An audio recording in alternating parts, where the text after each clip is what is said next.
Estudo 12. Passos para o batismo. 1. Antes de subir ao céu, que ordem deu Jesus a seus discípulos? E disse-lhes: Ide por todo o mundo e pregai o evangelho a toda criatura. Marcos 16:15. A ordem que Cristo deu a seus discípulos foi de levar o evangelho a toda criatura, e é esta a missão de todo seguidor de Cristo, levar as boas novas da salvação a todas as pessoas. 2. Em nome de quem devem ser batizados os que aceitam o evangelho? Portanto, ide, fazei discípulos de todas as nações, batizando-os em nome do Pai, do Filho e do Espírito Santo. Mateus 28:19. Os que aceitam a Cristo devem ser batizados em nome das três pessoas da divindade, o Pai, o Filho e o Espírito Santo. 3. Qual é o primeiro passo no preparo para receber o batismo? Ser doutrinado, ensinando-lhes a obedecer a todas as coisas que vos ordenei, e eu estou convosco todos os dias até o final dos tempos. Mateus 28:20. A pessoa deve aprender quais as doutrinas para o nosso tempo presentes na Bíblia. Deve, com o auxílio do Espírito Santo, compreendê-las e pôr em prática em sua vida. 4. Qual o segundo passo? Crer de todo o coração na doutrina de Jesus Cristo. Quem crer e for batizado será salvo, mas quem não crer será condenado. Marcos 16:16. Filipe disse: É permitido se crer de todo o coração. E ele respondeu: Creio que Jesus Cristo é o Filho de Deus. Atos 8:37. 5. Qual é o terceiro passo? O arrependimento. Pedro então lhes respondeu: Arrependei-vos e cada um de vós seja batizado em nome de Jesus Cristo, para o perdão de vossos pecados, e recebereis o dom do Espírito Santo. Atos 2:38. 6. Depois do arrependimento, qual é o passo seguinte? A confissão dos pecados. E eram batizados por ele no Rio Jordão, confessando seus pecados. Mateus 3:6.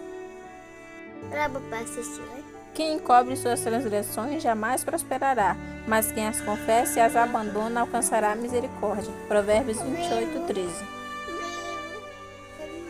Portanto, confessai vossos pecados uns aos outros e orai uns pelos outros para serdes curados. A súplica de um justo é muito eficaz. Tiago 5:16. O pecador arrependido deve confessar seus pecados a quem deve alguma ofensa, seja ao semelhante ou a Deus. 7. Tendo confessado seus pecados, com que pode contar o pecador? Com o perdão de Deus. Quem é Deus semelhante a ti, que perdoas a maldade e te esqueces da transgressão do remanescente da tua herança? O Senhor não retém a sua ira para sempre, porque Ele tem prazer na misericórdia. Tornará a ter compaixão de nós, pisará as nossas maldades, tu lançarás todos os nossos pecados nas profundezas do mar. Miqueias 7:18-19. 8. Exige Deus obediência à sua lei antes do batismo? Ele lhe respondeu: Por que me perguntas sobre o que é bom? Somente um é bom, mas se queres entrar na vida, obedece os mandamentos. Mateus 19:17. Sim, precisamos obedecer à sua lei. De acordo com a palavra de Deus, devemos obedecer aos seus mandamentos, para, por meio da graça de Jesus, obtermos a vida eterna. 9. Qual é a única e verdadeira forma de batismo? Por imersão. Ou ignorais que todos nós que fomos batizados em Cristo Jesus fomos batizados na sua morte? Portanto, fomos sepultados com ele na morte pelo batismo, para que, como Cristo foi ressuscitado dentre os mortos pela glória do Pai, assim andemos nós também em novidade de vida. Porque se fomos unidos a ele na semelhança da sua morte, certamente também o seremos na semelhança da sua ressurreição. Romanos 6:3-5. O batismo por imersão nas águas, assim como no exemplo que Cristo nos deixou, representa nossa morte para o mundo e nosso novo nascimento no reino de Cristo. Naqueles dias veio Jesus de Nazaré da Galiléia e foi batizado por João no Jordão. E logo que saiu da água, Jesus viu os céus se abrirem e o Espírito descendo como pomba sobre ele. E uma voz disse dos céus: Tu és o meu Filho amado, em ti me agrado. Marcos 1, 9-11. Informações adicionais. O cristão recém-converso ou batizado e a vitória espiritual. Para ser salvo é preciso passar por 3 nascimentos. Jesus lhe respondeu: em verdade te digo que ninguém pode ver o reino de Deus se não nascer de novo. João 3:3. Primeiro, nascimento mediante a palavra de Deus. Fostes regenerados não de semente perecível, mas imperecível, pela palavra de Deus que vive e permanece. 1 Pedro 1:23. O primeiro nascimento ocorre quando obtemos o conhecimento da verdade da palavra de Deus. É aí que a semente da palavra é plantada no coração humano. Segundo, o nascimento do Espírito Santo. O que é nascido da carne é carne, e o que é nascido do Espírito é Espírito. João 3:6. O segundo nascimento ocorre mediante a transformação do coração pela obra do Espírito Santo em nós. Deus quer nos transformar para que deixemos de ser escravos do pecado, mas essa obra só pode ser feita se nós o permitirmos. Terceiro, o nascimento da água ou do batismo. Jesus respondeu: em verdade te digo que se alguém não nascer da água e do Espírito, não pode entrar no reino de Deus. João 3:5. O terceiro nascimento é a demonstração pública de que uma pessoa aceitou a Cristo como seu Salvador. Quais são os sinais de uma pessoa regenerada ou convertida?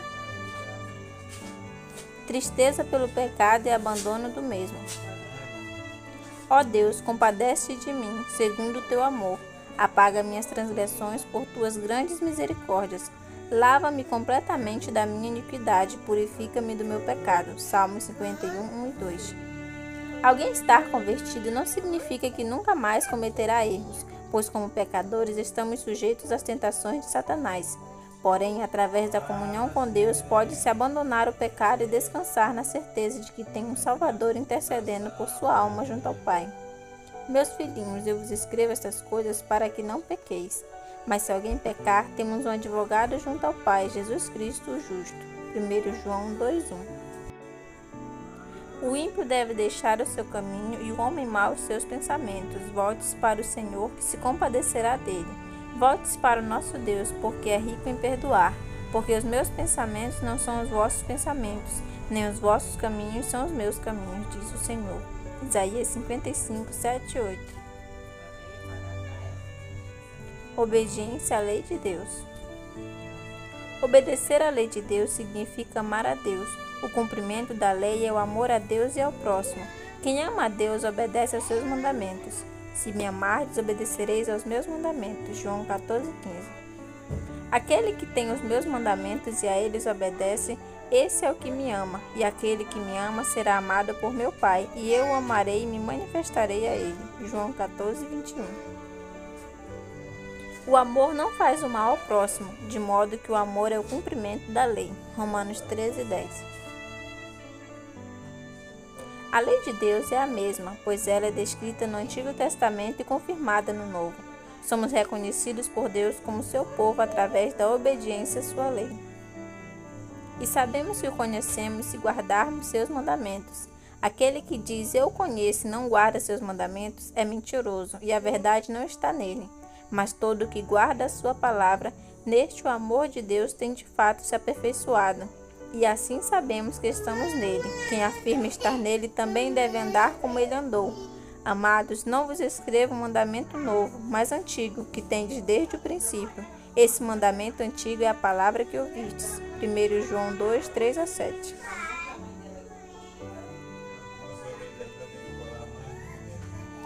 Fruto do Espírito ou virtudes cristãs. Aqueles que estão em Cristo possuem bons frutos, os frutos do Espírito Santo que são. Mas o fruto do Espírito é amor, alegria, paz, paciência, benignidade, bondade, fidelidade, amabilidade e domínio próprio. Contra essas coisas não existe lei. Gálatas 5, 22 e 23. amor a Deus e ao próximo. E a esperança não causa decepção, visto que o amor de Deus foi derramado em nosso coração pelo Espírito Santo que nos foi dado. Romanos 5:5. Ninguém jamais viu a Deus. Se amamos uns aos outros, Deus permanece em nós, e seu amor é em nós aperfeiçoado. 1 João 4:12. Desejo de cultuar e testemunhar. Alegrei-me quando me disseram, vamos à casa do Senhor. Salmo 122:1. Pois não podemos deixar de falar das coisas que vimos e ouvimos. Atos 4:20. O verdadeiro cristão cultua o Senhor e testemunha de Cristo às outras pessoas. Os 3 inimigos que o cristão enfrenta na luta contra o pecado. 1. O diabo, com suas mentiras e tentações disfarçadas. Tende bom senso e estai atentos. O diabo, vosso adversário, anda em derredor, rugindo como um leão que procura quem possa devorar. 1 Pedro 5:8. 2. O mundo, com seus prazeres, vícios, diversões e costumes profanos. Não ameis o mundo nem o que nele há. Se alguém ama o mundo, o amor do Pai não está nele. 1 João 2,15. 3. A natureza carnal ou pecaminosa, com seus desejos e exigências. Agora, porém, não sou mais eu quem faz isso, mas o pecado que habita em mim. Mas vejo nos membros do meu corpo outra lei guerreando contra a lei da minha mente e me fazendo escravo da lei do pecado, que está nos membros do meu corpo. Romanos 7:17-23. Em que sentido o cristão é diferente do descrente? O Divino Espírito Santo implanta nele uma nova natureza chamada espiritual, pelas quais ele nos deu suas preciosas e mais sublimes promessas para que, por meio delas, vos torneis participantes da natureza divina, tendo escapado da corrupção que há no mundo por causa da cobiça. 2 Pedro 1:4. A natureza espiritual nos impulsiona para o bem e a carnal para o mal.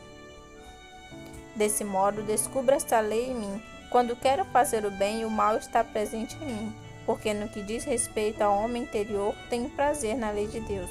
Romanos 7:21-22. A guerra travada no interior do crente é um dos sinais de conversão genuína.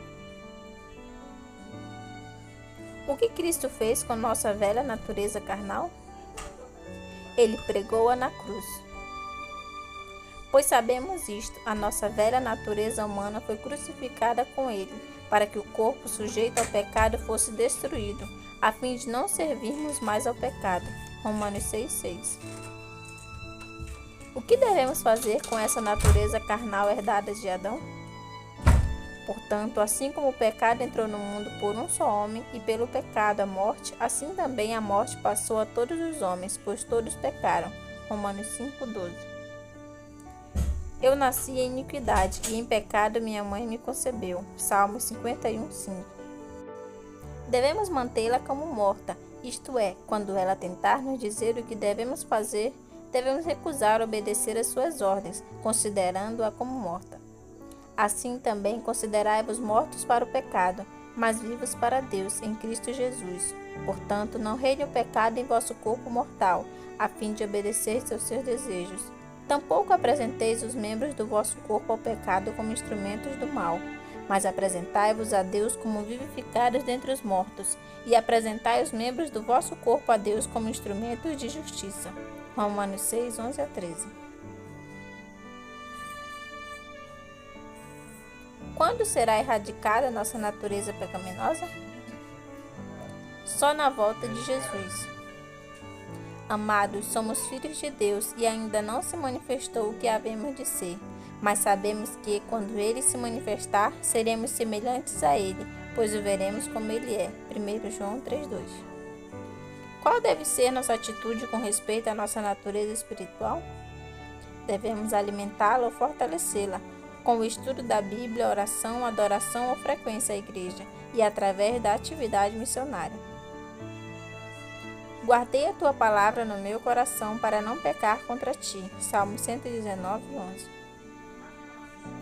Com toda oração e súplica, orando em todo tempo no Espírito e para isso mesmo vigiando com toda perseverança e súplica por todos os santos. Efésios 6:18.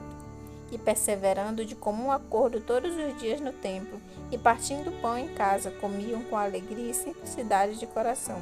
Atos 2:46. Eles o venceram pelo sangue do Cordeiro e pela palavra do seu testemunho, e mesmo diante da morte não amaram a própria vida. Apocalipse 12:11. É possível vivermos vitoriosamente como Jesus viveu?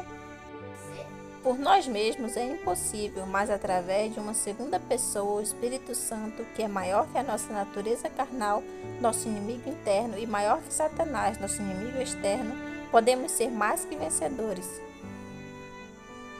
Mas em todas essas coisas somos mais que vencedores por meio daquele que nos amou. Romanos 8:37. Mas eu afirmo, andai pelo Espírito e nunca satisfareis os desejos da carne, porque a carne luta contra o Espírito e o Espírito contra a carne. Eles se opõem um ao outro, de modo que não conseguis fazer o que quereis. Os que são de Cristo Jesus crucificaram a carne juntamente com suas paixões e desejos. Gálatas 5:16, 17 e 24. Porque a lei do Espírito da vida em Cristo Jesus te livrou da lei do pecado e da morte. Romanos 8:2. Filhinhos, vós sois de Deus e já tendes vencido os falsos profetas, pois aquele que está em vós é maior do que aquele que está no mundo. 1 João 4:4. O que mais fazer para não cair em tentação? Lembre-se, pecar não é sentir, mas consentir. Orar e vigiar as entradas da alma, que são os 5 sentidos. Vigiai e orai, para que não entreis em tentação. O espírito está pronto, mas a carne é fraca. Mateus 26:41. Não dar nenhum espaço ou oportunidade para a natureza carnal. Mas revesti-vos do Senhor Jesus Cristo, e não fiqueis pensando em como atender aos desejos da carne. Romanos 13:14. Em momentos de tentação, clamar ao Senhor por livramento. Mas, ao perceber o vento, teve medo, e começando a afundar, gritou: Senhor, salva-me. Mateus 14:30. Aquele que é poderoso para vos impedir de tropeçar e para vos apresentar imaculados e com grande júbilo diante da sua glória. Judas 1:24.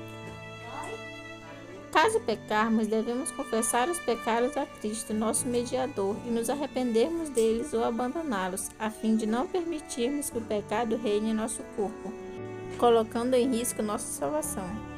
Se dissermos que não temos pecado algum, enganamos a nós mesmos, e a verdade não está em nós. 1 João 1:8. Meus filhinhos, eu vos escrevo estas coisas para que não pequeis, mas se alguém pecar, temos um advogado junto ao Pai, Jesus Cristo o justo. 1 João 2:1. Quem encobre suas transgressões jamais prosperará, mas quem as confessa e as abandona alcançará misericórdia. Provérbios 28:13. Portanto, não reine o pecado em vosso corpo mortal, a fim de obedecerdes aos seus desejos. Romanos 6:12. Nada existe no mundo que compense a perda da salvação. Promessa e lembrete de Jesus. Eis que venho sem demora. Conserva o que tens para que ninguém tome a tua coroa. Apocalipse 3:11. Pois a salvação implica algo mais do que aceitarmos a Cristo uma só vez. Devemos continuar aceitando e santificando-nos diariamente. Já a vereda dos justos é como a luz da aurora, que vai brilhando cada vez mais até ficar completamente claro. Provérbios 4:18. Mas todos nós, com o rosto descoberto, refletindo como um espelho a glória do Senhor, somos transformados de glória em glória na mesma imagem que vem do Espírito do Senhor. 2 Coríntios 3:18. Até a sua breve volta. Mas quem perseverar até o fim será salvo. Mateus 24:13. E agora, filhinhos, permanecei nele, para que tenhamos confiança quando ele se manifestar e não fiquemos envergonhados diante dele na sua vinda. 1 João 2:28.